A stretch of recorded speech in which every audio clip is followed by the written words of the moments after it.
Hôpital de La Rochelle, service des urgences. Qu'est-ce que vous avez pris ? Ça, c'est de la médecine sociale, c'est du social, c'est ce qu'on a de plus en plus aux urgences. Tu vois. Donc il faut faire face, il faut surtout le faire dans une ambiance à peu près correcte. Samedi soir, c'est un petit peu plus mouvementé sur les rixes, les chutes, les alcoolisations.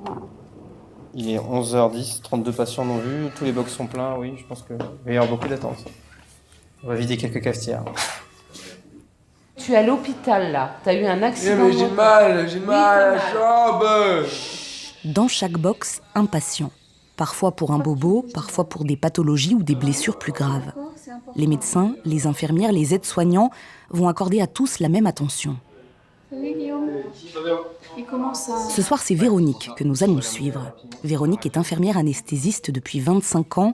Elle nous parle de ce lien exigeant entre soignants et patients. Si le soignant n'est pas sensible à l'humain, c'est qu'il s'est trompé de métier, je pense. Je pense qu'on ne fait pas ce métier-là par hasard, et si on fait ce métier-là, c'est parce qu'on est attiré par l'humain et on est intéressé par l'humain. Respire, Dylan, respire.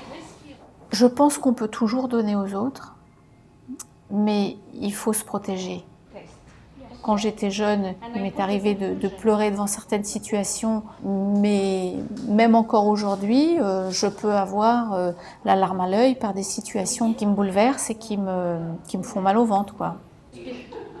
C'est épuisant parce qu'il faut absorber l'angoisse des gens et c'est là que je fais une erreur. En fait, il ne faut pas l'absorber. C'est là qu'on peut se retrouver épuisé et être en difficulté. It's finished.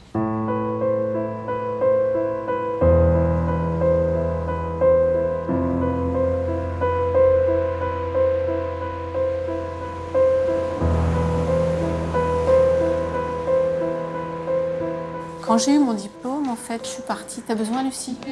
Oui. On va arrêter parce qu'il voudrait... Travailler ? Oui. C'est dans les années 70, dans le milieu hospitalier, que l'on a observé ce syndrome d'épuisement pour la première fois. Tu veux bien que je baisse ? Véronique se souvient de cet état de grande fatigue qu'elle a ressenti. Ouais, ça sera plus confortable. Donc j'ai eu vraiment un gros coup de fatigue. Je me dis, est-ce que c'est mon métier ? Est-ce que ce sont les hormones qui commencent à me travailler ? Parce que je commençais à me réveiller souvent la nuit, à avoir chaud, à ne pas me rendormir. Donc c'était un mélange de tout. Et je me suis dit, peut-être je suis devenue trop vieille. C'est peut-être l'âge où ce métier-là, en tous les cas, ce service-là, a pris beaucoup de mon énergie et j'ai plus de stock. Et donc ça a été difficile. Là, je me suis dit, non, je suis fatiguée, je ne peux pas... ça me paraissait insurmontable. Je ne sais pas si c'est ça qu'on appelle le burn-out, parce que, en plus, je me suis refusée à admettre que je ne pouvais plus y arriver. Alors, c'est vrai que dans les pathologies du burn-out, eh bien, elle est très représentée dans les professions où il y a un très fort investissement émotionnel et affectif. Alors, c'est vrai que les soignants doivent arriver à gérer la distance relationnelle et également à gérer la distance émotionnelle avec les patients. Effectivement, lorsqu'il y a un investissement très fort, qu'on est très engagé avec des attentes très hautes du soin, quelque part en lien avec une éthique du soin, ce n'est pas par hasard qu'on est soignant. Je suis soignant parce que je veux apporter à autrui des choses qui sont des valeurs importantes pour moi. Ce sont des valeurs plutôt que des objectifs. J'ai la valeur soignant, j'ai l'envie d'apporter à autrui. Ce n'est pas par hasard qu'on fait 10 ans de médecine, qu'on fait des sacrifices pour se mettre au service d'autrui. Quittons provisoirement les urgences de l'hôpital de La Rochelle. À quelques kilomètres de la ville de Royan se trouve Saujon, petite ville méconnue de 7000 habitants. Ici, depuis 160 ans, la cité vit au rythme de sa station thermale et de sa clinique psychiatrique. C'est Louis Dubois, un médecin, qui crée en 1860 cet établissement, déjà spécialisé à l'époque dans les pathologies du stress. 3 autres générations de médecins vont lui succéder. Aujourd'hui, c'est Olivier Dubois qui dirige l'établissement, lui aussi médecin psychiatre. Comme il le dit, ici, on est psychiatre de père en fils. Ce qu'il faut comprendre, c'est l'histoire du burn-out. Le burn-out a été décrit dans un contexte d'activité professionnelle. L'épuisement psychologique a toujours existé. Depuis la nuit des temps, des gens ont des épuisements psychologiques. À la fin du 19e siècle, on parlait de neurasthénie. Un peu plus tard, on a parlé de psychasthénie. Il n'y a pas de burn-out sans histoire professionnelle. Et c'est le cadre professionnel qui crée ce désordre que l'on retrouve chez beaucoup de personnes, à savoir la conjugaison d'un état bien sûr anxieux, d'une perte de motivation qui est centrale, d'un désintérêt pour son travail, d'une perte des affects. Ce qui est très central également dans le burn-out, c'est cette sensation que les gens n'ont plus de ressenti, n'ont plus de plaisir, n'ont plus d'envie. Et puis bien sûr, cet ensemble-là amène les gens à déprimer, à être pessimistes et à s'enfoncer dans quelque chose qui les amène à ne plus avoir de perspective ni dans leur avenir professionnel, ni parfois dans leur avenir personnel. Dans le parc de la clinique, aujourd'hui, c'est atelier relaxation. Ici, les patients sont cadres, certains sont chefs d'entreprise. Tous sont en arrêt maladie. C'est Anne, psychologue, qui anime l'atelier. C'est ici que nous avons rencontré Laurane, 29 ans, qui a accepté de nous raconter son histoire. Direction la ferme du Bois du Treuil. Ici, Laurane avait réalisé son rêve, fabriquer du pain bio, devenir paysanne boulangère. Aujourd'hui, elle accepte pour la première fois de revenir faire du pain. Ça m'est venu parce que j'avais trouvé du travail pour vendre du pain sur les marchés. Et j'ai travaillé pour une paysanne boulangère. Et à un moment où je devais partir en voyage, et ça s'est pas fait. Et elle m'a proposé de me former, ça m'a plu. Et une fois qu'elle a commencé à me former, ça m'a vraiment plu. Donc j'ai continué pour passer mon CAP, pour pouvoir travailler chez des paysans boulangers en particulier. C'est assez magique, ouais. C'est vivant. Mais là, on a le paysan qui cultive la terre et le blé, le meunier qui fait la farine et le boulanger qui fait le pain. Et puis Jean-Marie cherchait un associé. Moi, je savais que je voulais m'installer à un moment donné parce que pas trop le tempérament d'être salarié. Et puis ça s'est fait, je pense, beaucoup par la rencontre avec Jean-Marie où ça coulait de source en fait qu'on travaille ensemble. Donc on s'est lancé dans le projet de s'associer. Quand elle est arrivée, moi je lui dis c'est toi le chef, moi je suis apprenti quoi. Même si j'étais entre guillemets son patron, mais je lui ai vraiment laissé tout de suite des cartes blanches et puis Laurane, je pense qu'elle apprécie aussi d'avoir une autonomie, une liberté d'action et de projet pour qu'elle se réalise quoi. C'est aussi un challenge de trouver une personne avec qui on va travailler donc, tous les jours, avec qui le courant passe bien, on a les mêmes idées, les mêmes perspectives, le même projet. Donc ça, c'était vraiment une belle réalisation, ouais, tout à fait. Ouais. En apparence, tout va bien. Le succès est là, le pain est apprécié, il se vend de mieux en mieux. Alors Laurane multiplie les heures passées devant le four. Et à ça, se rajoutent ses responsabilités de jeune chef d'entreprise. Imperceptiblement, Laurane va perdre pied. Physiquement, je ressentais beaucoup de fatigue et difficilement réparable. En fait, je dormais pas bien. Je me réveillais, j'avais mal aux dents, mal aux mâchoires à force de serrer les dents. Je pleurais un peu trop souvent et pour des raisons un peu floues. Et puis, je m'énervais vite dans le travail et puis vraiment, j'étais lessivée en fin de journée. J'arrivais à peine à tenir. Enfin non, j'arrivais plus à tenir quoi. Il y avait que ça qui comptait. Je sentais qu'il fallait pas que je fasse d'écart dans ma vie pour pouvoir gérer mon travail.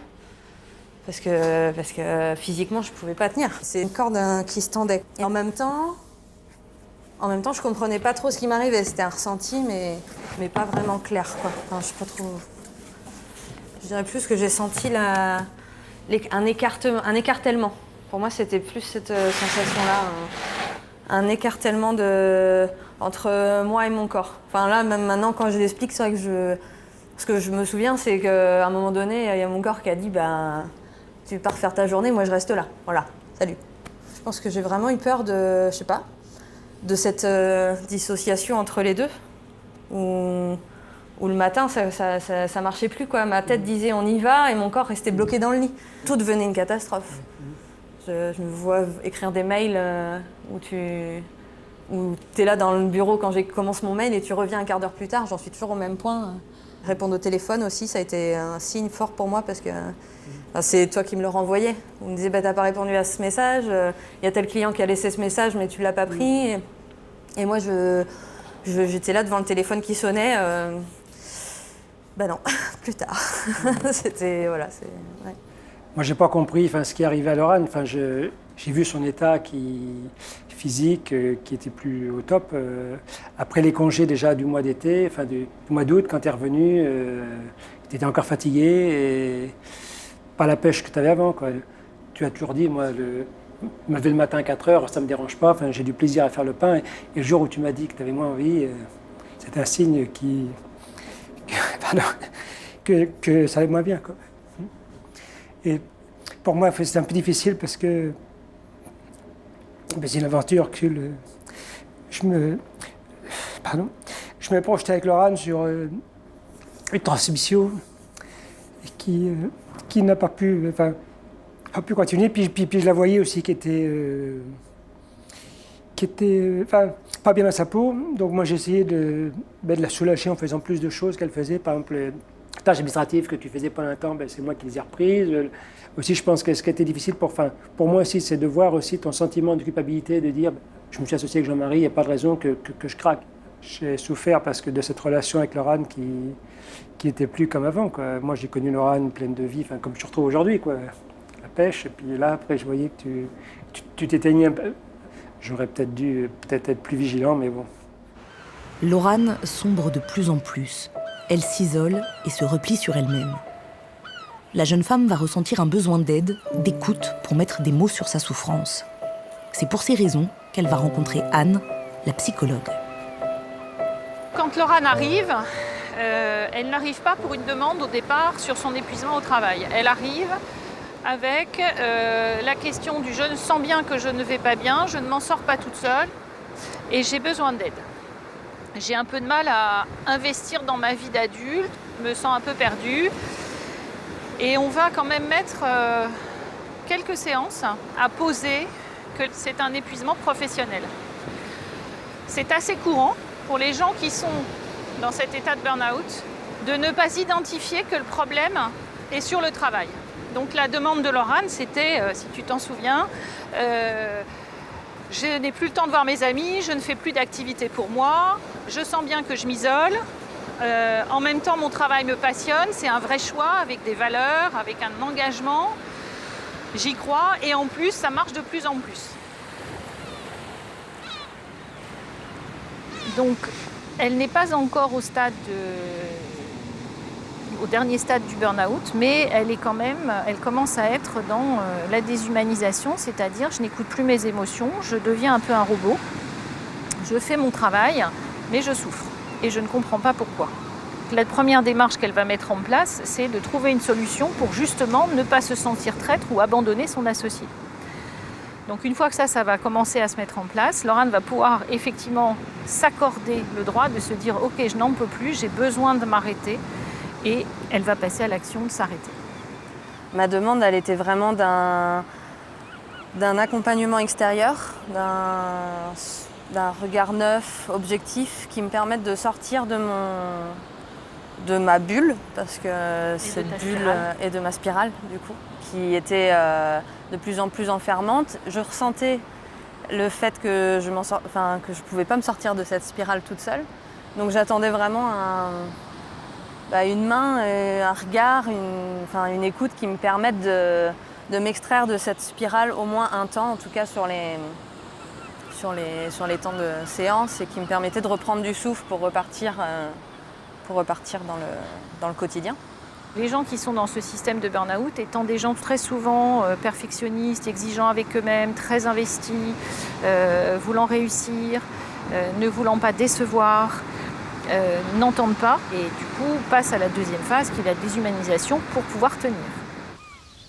Je dirais que, un peu en cercle vicieux, eh bien, on peut dire que finalement le travail alimente l'épuisement du sujet. Et à un moment donné, la souffrance au travail fait que le patient vient nous voir parce qu'il n'en peut plus. Donc le patient qui consulte le médecin va venir rencontrer le médecin pour lui faire part de ses difficultés professionnelles.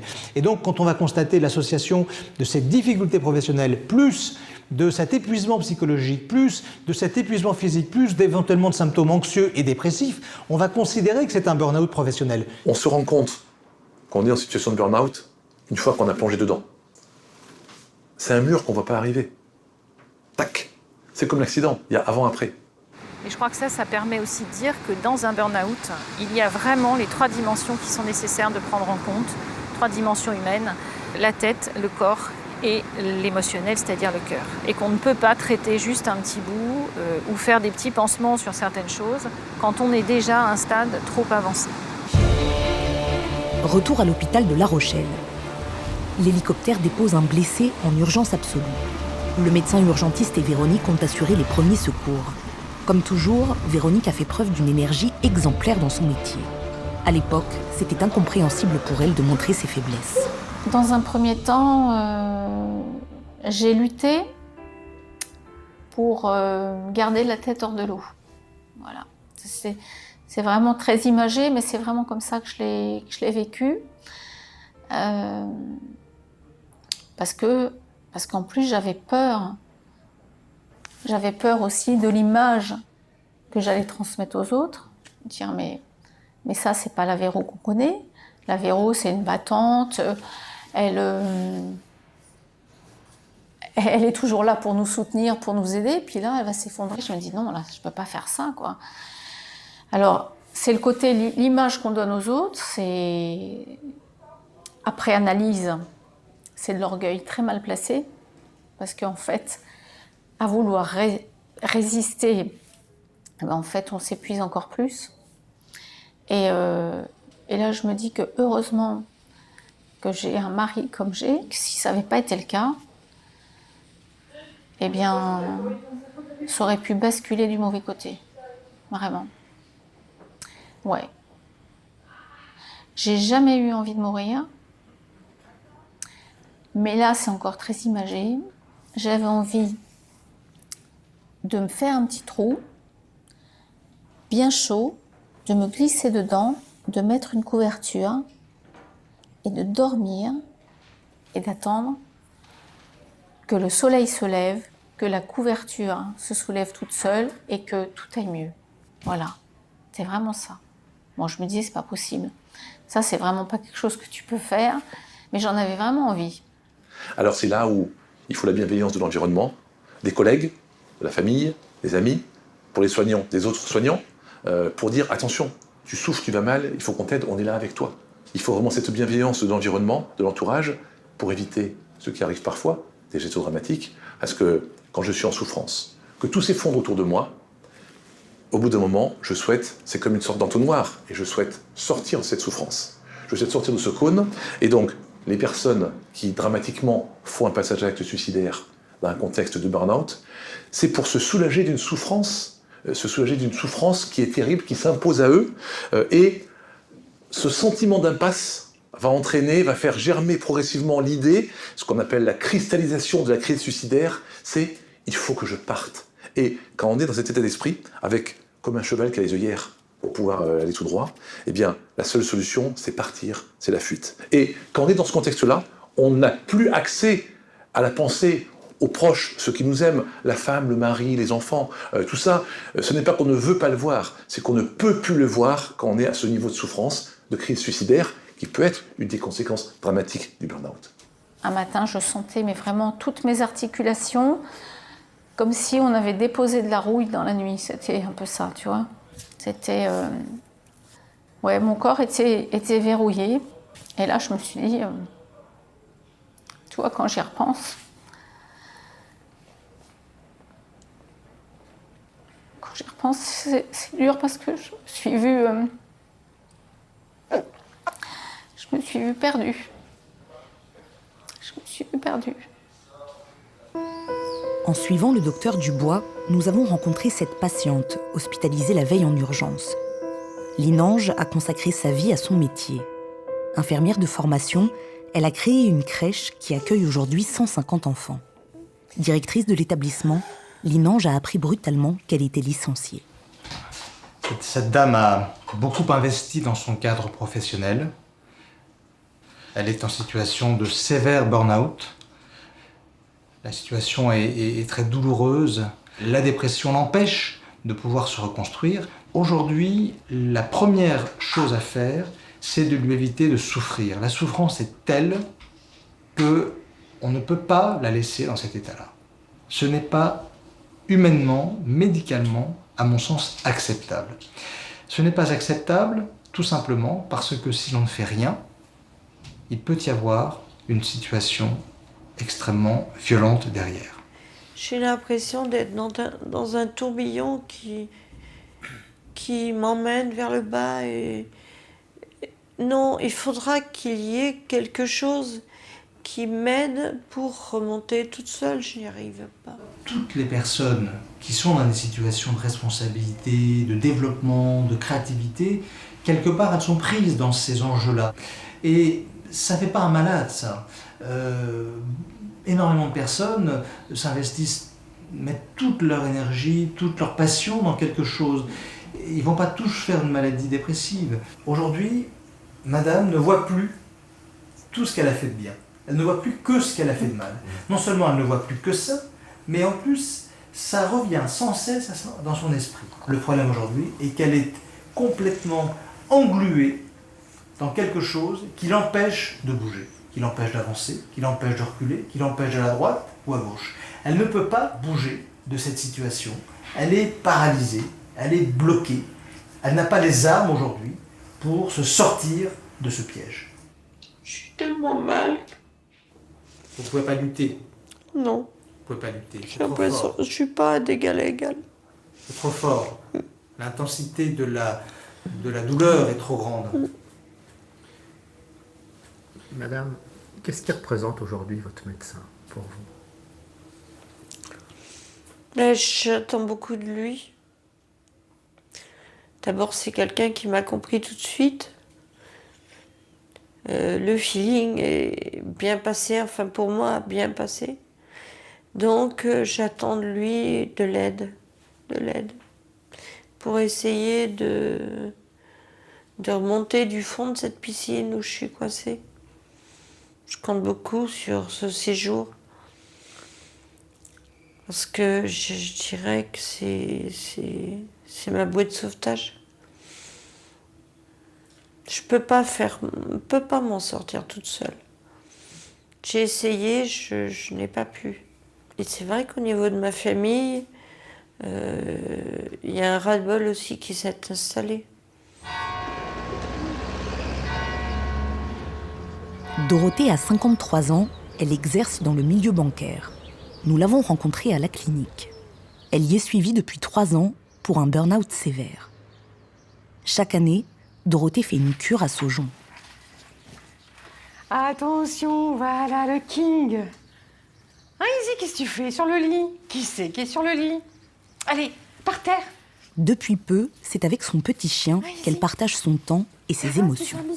Les thérapies que je fais via ma psychiatre, via l'école du stress, ici à Saujon, j'arrive à prendre du recul et puis à ne pas me dire que c'est moi en direct qu'on juge, quoi. Il faut que je prenne du recul, ouais, que c'est ça,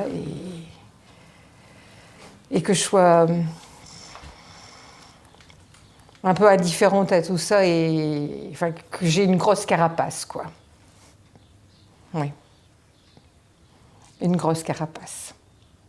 Heureusement que j'ai mon chien aussi, parce que c'est une partie de la thérapie. Ça aide beaucoup, ça m'aide beaucoup. Allez, en avant. Hop. C'est une petite boule de poil pleine de vie qui m'aide aussi. Je suis assistante commerciale. sur un secteur très particulier, les personnes protégées. Donc moi j'aime beaucoup mon travail parce que je pense que ça a un caractère, je dirais, social. C'est aider des gens qui sont en souffrance, donc les personnes qui sont sous tutelle, sous curatelle, donc via leurs tuteurs, leurs curateurs, les associations, les gérants privés, pour trouver une solution à leurs problèmes bancaires, justement. En fait, je suis trop perfectionniste, a priori, et j'étais en souffrance de ne pas savoir aussi répondre à la demande du client. J'étais entre deux feux. La demande des responsables, la demande des clients. Et pour moi, c'est le client. Enfin, j'ai toujours eu la culture du client. Et je ne comprenais pas que c'était cette recherche de rentabilité, c'était vraiment aux dépens du client et de la qualité de mon travail. Et j'étais très, très affectée, quoi. Alors, c'est vrai que dans les pathologies du burn-out, la reconnaissance, la quête de reconnaissance est un élément très important. Il s'agit d'ailleurs d'une des motivations principales au travail, contrairement à ce qu'on pourrait penser. On pourrait penser que c'est le salaire qui est une motivation principale. Eh bien, la reconnaissance, se construire dans le regard de l'autre, c'est une valeur très importante pour l'humain. Je restais tard le soir et je m'apercevais que plus j'en faisais, moins j'arrivais à avancer, en fait. Et ça, c'était un choc parce que je suis quelqu'un de performant, enfin, qui a des réflexes vraiment professionnels. Et là, je voyais que je ralentissais, mais vraiment au niveau intellectuel. Le fait d'être sur un dossier et d'être constamment interrompu par les appels téléphoniques et de travailler dans un bureau où on était 6 personnes qui pouvaient être au téléphone en même temps, tout ce brouhaha, ce bruit constant, c'était épuisant, quoi. Peu à peu, j'ai perdu pied jusqu'au moment où j'ai plus su faire face, quoi. Alors c'est vrai que les premiers signes annonciateurs du burn-out sont assez discrets. Parfois ça va être je sors plus tard tous les soirs parce que j'ai des missions à accomplir et puis je suis un peu irritable quand je rentre chez moi. Ça va être une difficulté à faire l'interface travail-famille. Ça va être un hyperactivisme qui sera progressivement improductif avec je commence plusieurs tâches en même temps et au bout du compte j'en termine aucune, j'en achève aucune. Et ça, c'est un des vrais signes du début du processus d'emballement, je dirais, comme un moteur de voiture, quand je commence à être en sur-régime. Et ce sur-régime va être improductif. Et l'hyper-investissement émotionnel que j'ai mis dans ce que je me suis lancé à faire, eh bien, comme un mouvement de balancier dramatique, va être à l'inverse, va se transformer en un blindage émotionnel, ce qu'on appelle la dépersonnalisation. Je me blinde, j'ai donné beaucoup d'affectifs de moi-même, eh bien j'arrête d'en donner. Là, c'est un signe vraiment qui doit faire tilt pour les collègues, pour les confrères, pour les amis, pour la famille. Attention, il y a un changement de fonctionnement, ce n'est pas normal. Vous avez des personnalités fragiles qui ne demandent qu'à décompenser au travail. Ce qu'on appelle le workaholisme. Le workaholisme, ce sont des gens qui travaillent tout le temps, qui ne pensent qu'au travail, qui ne peuvent pas se détacher du travail, qui sont dépendants du travail. L'employeur n'est pas forcément responsable. Il peut l'être un peu parfois, parce que parfois il se sert un peu de ces personnes, mais parfois aussi il ne cherche pas. Et la personne par elle-même se surinvestit, s'épuise, et à un moment donné, ça va tourner dans le mauvais sens, et la personne va se démotiver. On peut bien sûr avoir l'inverse, des employeurs ou des supérieurs qui mettent une pression extrêmement forte, qui sont d'une très grande exigence, qui donnent très peu en retour de compliments ou de remerciements, de reconnaissance. Et la personne peut se sentir finalement exploitée, dévalorisée, mal reconnue. Ça peut être une souffrance. Et là, on est plutôt effectivement dans le sens inverse de l'employeur qui exploite en quelque sorte un peu la personne souffrante. À la personne de se défendre mieux, mais c'est pas toujours facile, on le sait bien. Et le rapport de force est avantageux pour l'employeur, on est bien d'accord. Conscients de ces problèmes de société, quelques députés ont tenté de faire reconnaître le burn-out comme maladie professionnelle. Le projet de loi a été rejeté par l'Assemblée nationale. C'est au barreau de Limoges que s'est inscrite Maître Audrey Pascal. Docteur en droit, chercheuse au CNRS, elle a soutenu une thèse en droit social. elle nous fait part aujourd'hui de la position des tribunaux et du droit du travail en général à l'égard de ce mal nouveau qu'est le burn-out. Alors actuellement, effectivement, il n'y a pas de définition juridique du burn-out et je pense que ça serait très difficile à obtenir au regard des différentes définitions au niveau médical. Donc le point de vue juridique ne s'appuie que sur les avis médicaux et étant donné que ces avis médicaux sont très contradictoires, je pense que ça ne fait pas l'unanimité pour qu'on ait une définition juridique unique. J'avais aussi le sentiment d'être le mouton noir, quoi, celui qui n'est pas dans le moule. Voilà, je n'étais pas dans le moule qu'on exige dans l'entreprise. La plupart des cas que j'ai rencontrés, c'était effectivement le salarié qui était presque le responsable, c'est malheureusement le terme, de son état, puisqu'en fait, il avait une trop grande implication dans ce qu'il faisait et pas nécessairement l'employeur. Presque l'employeur, dans beaucoup de cas que j'ai rencontrés, était indifférent. Et c'est presque aussi cette indifférence, cette lourdeur des processus, surtout dans les grands groupes en fait, qui font que le travail est déshumanisé ou la personne pas reconnue, peu valorisée, qui fait que ça peut être justement ce petit grain de sable déclencheur d'un burn-out. Quand on pense que même la responsable, quand elle est arrivée, n'est pas venue voir ce qui se passait. Elle n'est pas venue passer une journée. Elle l'avait prévu. Elle est venue un quart d'heure et puis on ne l'a plus revue de la journée. C'est quoi? Enfin, c'est des gens qui managent et qui ne savent pas ce qui se passe à l'intérieur du service, qui ne savent pas le quotidien, qui ne peuvent pas se rendre compte qu'on a 60 appels téléphoniques dans la journée, qu'on a 100 mails, que la boîte déborde, qu'il y a des clients mécontents, que les collègues appellent aussi parce qu'ils ne savent pas quoi faire.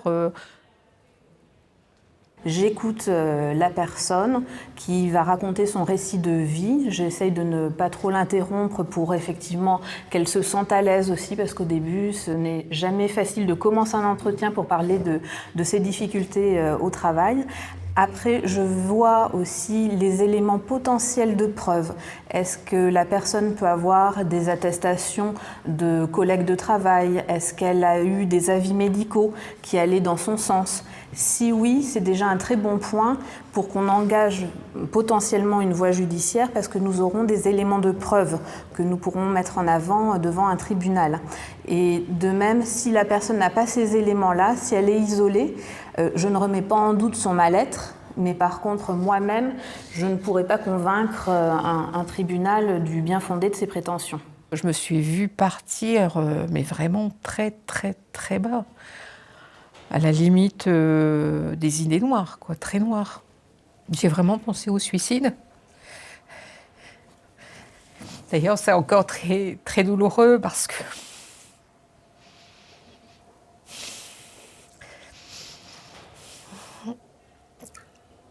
on s'imagine que c'est... Enfin, je me suis imaginé que c'était la seule porte de sortie.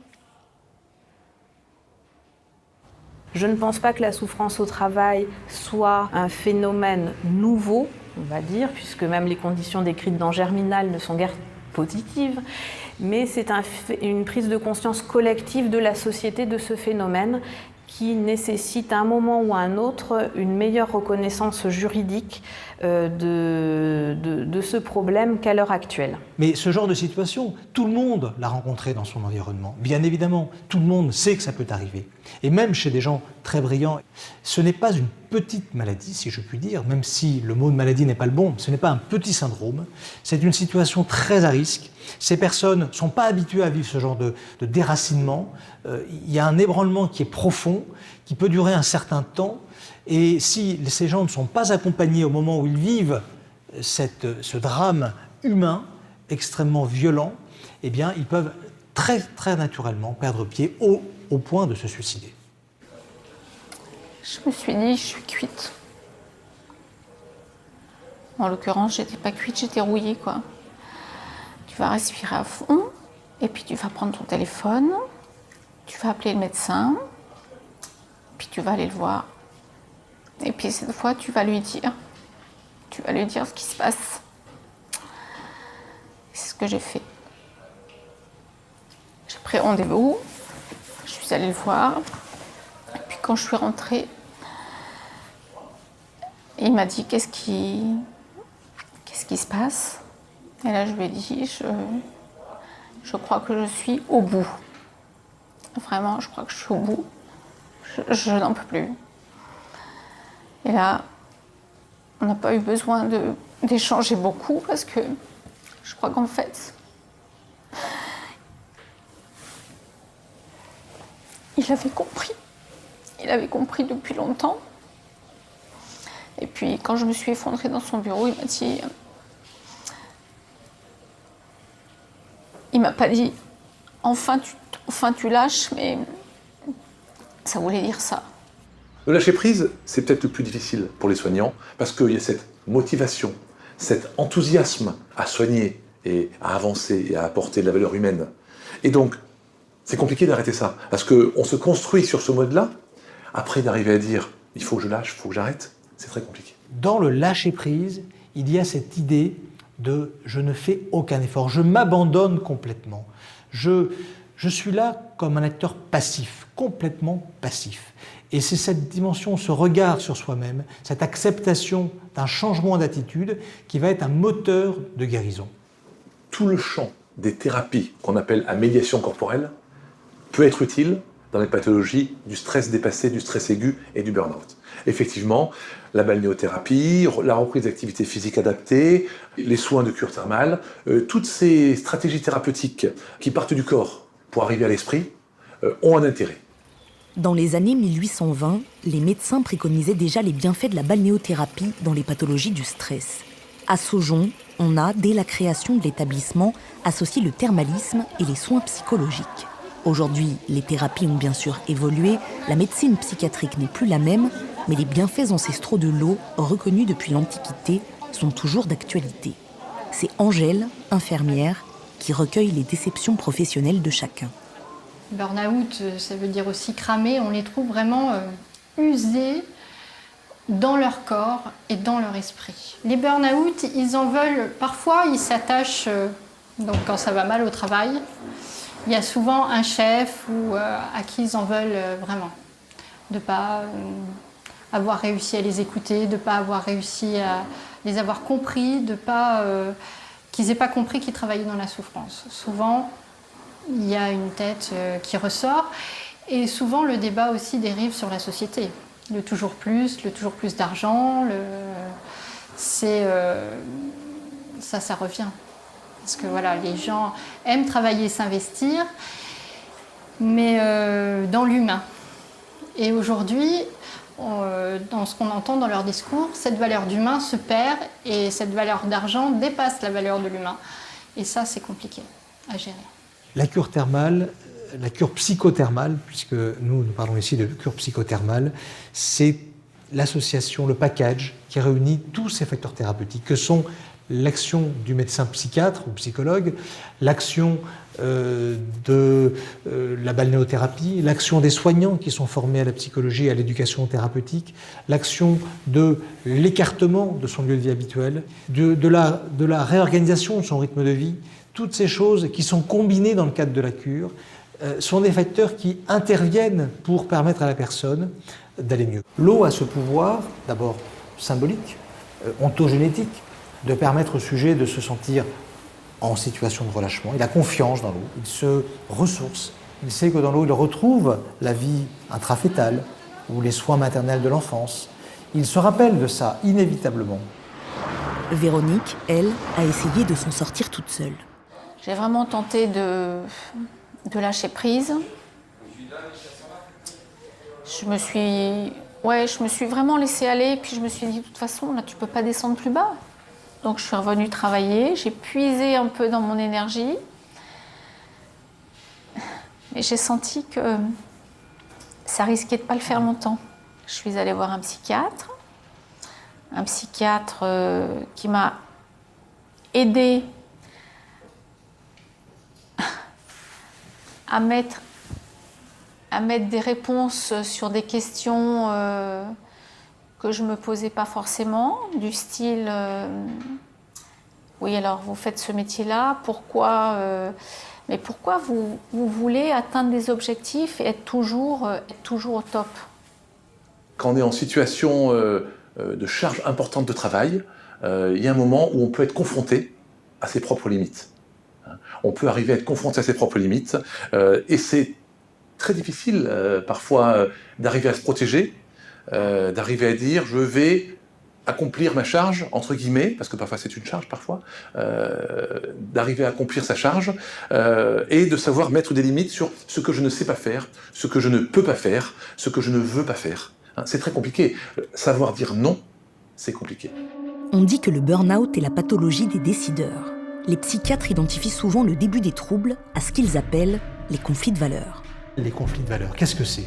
Ce sont des personnes qui sont dans la créativité et à qui on demande de détruire, par exemple. Détruire des humains en mettant des gens à la porte. Ça va être, par exemple, d'avoir été embauché pour un projet A et puis finalement, au bout de quelques mois, d'être amené sur un projet B qui n'est pas du tout celui qu'on voulait faire. Et vous ne savez plus si vous êtes heureux dans votre travail. En tout cas, vous ne trouvez plus l'investissement que vous aviez au départ. Ça remet totalement en cause votre projet professionnel. Nicolas, petite soixantaine, est un manager brillant.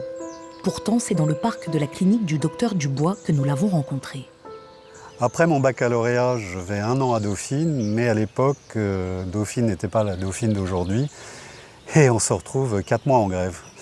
Donc je me suis dit que la fac, c'était pas pour moi. Et je découvre qu'il existe des écoles qui proposent des programmes plutôt orientés vers l'international, et notamment l'European Business School, que je rejoins. Et j'y passe 4 années très heureuses, et avec des cours en Angleterre et en Allemagne, ce qui m'a permis déjà d'avoir une dimension internationale. Nicolas a pris il y a une dizaine d'années la direction d'une PME française, filiale d'un groupe américain. Quand il y entre, elle génère 14 millions de chiffre d'affaires. Quand il la quitte, elle en affiche 128. Malheureusement, il y a eu des pressions et ils ont vendu, puisqu'ils étaient cotés en bourse, leur groupe, un groupe énorme, dont je tairai le nom, 24 milliards de chiffre d'affaires, 60 000 personnes. Et je m'étais un peu renseigné sur ce groupe et j'avais vu que c'était pas exactement ce qu'ils appellent employee friendly. En d'autres termes, 10 ans auparavant, ils avaient viré la moitié de leur personnel. Et en fait, c'est à partir de ce moment-là que les choses ont réellement changé, qu'ils nous ont demandé de plus en plus de choses absurdes, c'est-à-dire qu'ils traitaient notre PME de 30 personnes comme si on était 200 ou 300 personnes, avec les moyens de répondre à toutes leurs exigences. Et puis il y avait des réunions où je n'étais plus convié alors qu'avant j'y allais, c'était indispensable. J'avais des clients qui m'appelaient en disant « mais comment ça se fait, on ne vous voit plus » ou « on ne te voit plus ». Je n'arrivais même plus, des décisions étaient prises, par exemple, même vis-à-vis du personnel, je n'arrivais même plus à protéger mon personnel. Donc je commençais à devenir complètement, dans ma tête, inutile. Les heures, par contre, augmentaient, puisqu'il y avait des conf calls de plus en plus tard, et puis surtout totalement inutiles. Quand je travaillais au début avec des Américains, on avait une réunion téléphonique par semaine. À la fin, c'était plusieurs par jour. Vous avez également de plus en plus d'emails. Alors pendant les week-ends, pendant vos vacances, vous prenez 8 jours de vacances, vous vous retrouvez avec 500 emails comme de rien en revenant. Donc le côté bénéfique de vos vacances disparaît littéralement. Et donc on devient un maillon, même quand on est le PDG, même quand on est le directeur général, on est un maillon d'une entreprise. Et dans un monde où il n'est pas toujours facile de se reconvertir, de retrouver du travail ailleurs, eh bien on s'accroche. On s'accroche à un emploi qui a ses qualités, parce qu'on a un salaire, on a une réputation, on a une sécurité. Et parfois, on s'accroche, mais à côté, on perd du sens. Et cette perte de sens, cette espèce de mélange où on ne sait plus trop qui on est, où on est, pourquoi on est là, eh bien, à un moment donné, ça fait craquer des gens. Donc un jour, un des derniers voyages où j'ai eu l'autorisation d'accompagner des clients, c'était aux États-Unis, on allait voir notre usine. Et en pleine nuit, je me suis réveillé, je voyais l'écran de mon ordinateur allumé et je me suis rendu compte que je ne pouvais plus m'en approcher. C'est-à-dire une véritable crise d'angoisse comme je n'avais jamais connue. Nicolas et le docteur Dubois, son psychiatre, ont tissé des liens d'amitié. nous les retrouvons dans un restaurant en bord de mer. Le burn-out, littéralement, c'est être cramé. C'est dans le sens où la personne n'a plus l'envie, n'a plus l'énergie, n'a plus la motivation, n'a plus la capacité aussi d'ailleurs. Ça ne veut pas dire qu'elle n'est pas capable, ça veut dire qu'à ce moment-là, eh bien, quelque chose en elle s'est bloqué et n'est plus en situation de faire comme avant. Je dirais qu'à cela, il y a un sentiment de dévalorisation très profond. C'est-à-dire qu'on est, comme le disait le docteur Dubois, plus bon à rien. On est cassé en fait, grillé, brûlé, on n'a plus envie de rien. On est particulièrement, puisqu'on dort mal, qu'on s'interroge, on est particulièrement irritable. C'est difficile pour les proches, hein. Il faut quand même le savoir, il faut le dire. On a un sentiment d'injustice aussi, parce que les gens à qui ça arrive, généralement, sont au taquet, se défoncent dans leur travail ou dans leur vie.